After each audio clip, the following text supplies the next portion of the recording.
सुंदरकांड उपस्थित है। सुंदरकांड में हनुमान जी द्वारा किए गए महान कार्यों का वर्णन है। रामायण पाठ में सुंदरकांड के पाठ का विशेष महत्व माना जाता है। सुंदरकांड में हनुमान जी का लंका प्रस्थान, देहन और लंका से वापसी तक के घटनाक्रम आते हैं।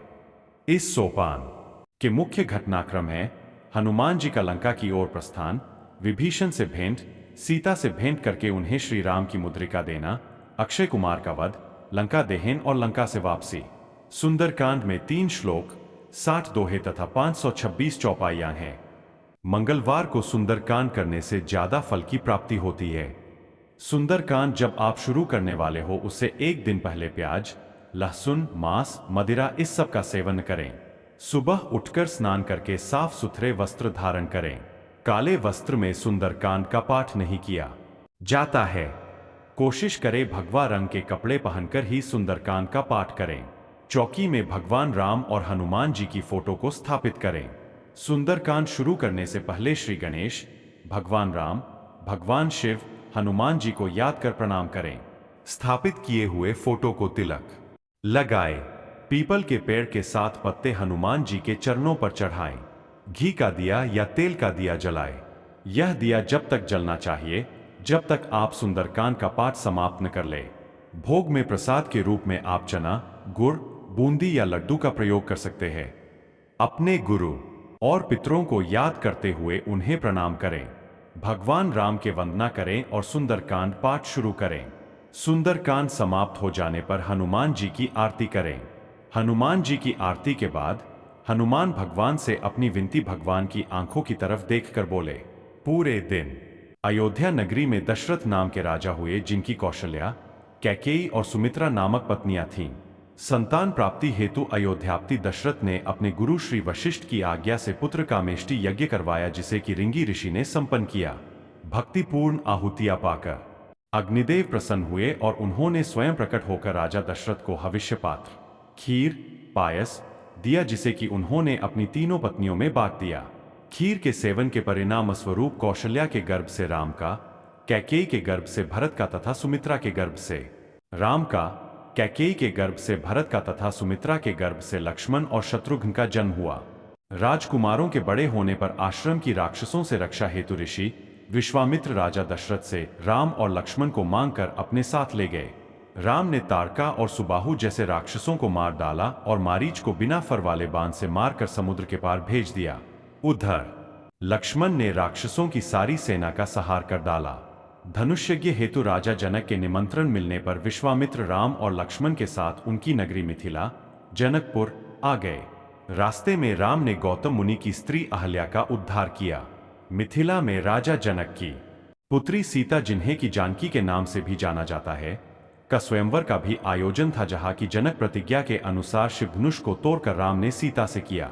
राम और सीता के विवाह के साथ ही साथ गुरु वशिष्ठ और गुरु विश्वामित्र के परामर्श से भरत का मांडवी से, लक्ष्मण का उर्मिला से और शत्रुघ्न का श्रुत कीर्ति से विवाह संपन्न किया गया। राम के विवाह के कुछ समय पश्चात राजा दशरथ ने राम का राज्याभिषेक करना चाहा। इस पर देवता लोगों को चिंता हुई कि राम को राज्य मिल जाने पर रावण का वध असंभव हो जाएगा।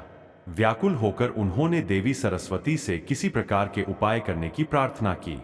सरस्वती ने मंथरा, जो कि कैकेयी की दासी थी, की बुद्धि को फेर दिया।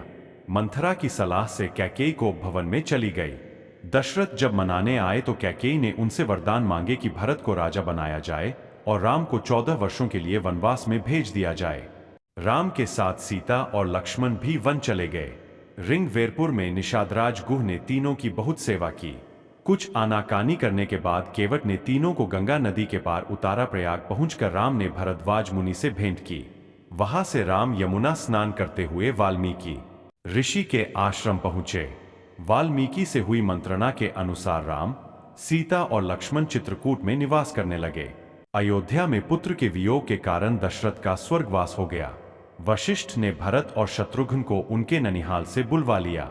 वापस आने पर भरत ने अपनी माता कैकेयी की, उसकी कुटिलता के लिए बहुत भर्त्सना की और गुरुजनों के आज्ञानुसार दशरथ की अंत्येष्टि क्रिया कर दिया। भरत ने अयोध्या के राज्य को अस्वीकार कर दिया और राम को मना कर वापस लाने के लिए समस्त स्नेहिजनों के साथ चित्रकूट चले गए। कैकेयी को भी अपने किए पर अत्यंत पश्चाताप हुआ। सीता के माता पिता सुनैना एवं जनक भी चित्रकूट पहुंचे। भरत तथा अन्य सभी लोग ने राम के वापस अयोध्या जाकर राज्य करने का प्रस्ताव रखा, जिसे कि राम ने पिता की आज्ञा पालन करने और रघुवंश की रीति निभाने के लिए अमान्य कर दिया। भरत अपने स्नेही जनों के साथ राम की पादुका को साथ लेकर वापस अयोध्या आ गए। उन्होंने राम की पादुका को राज सिंहासन पर विराजित कर दिया, स्वयं नंदीग्राम में निवास करने लगे। अरण्यकांड वाल्मीकि कृत रामायण और गोस्वामी तुलसीदास कृत श्री रामचरितमानस का एक भाग, कांड या सोपान है। कुछ काल के पश्चात राम ने चित्रकूट से प्रयाण किया तथा वे अत्रि ऋषि के आश्रम पहुंचे। अत्रि ने राम की स्तुति की और उनकी पत्नी अनसुया ने सीता को पातिव्रत धर्म के मर्म समझाए। वहां से फिर राम ने आगे प्रस्थान किया और शरभंग मुनि से भेंट की।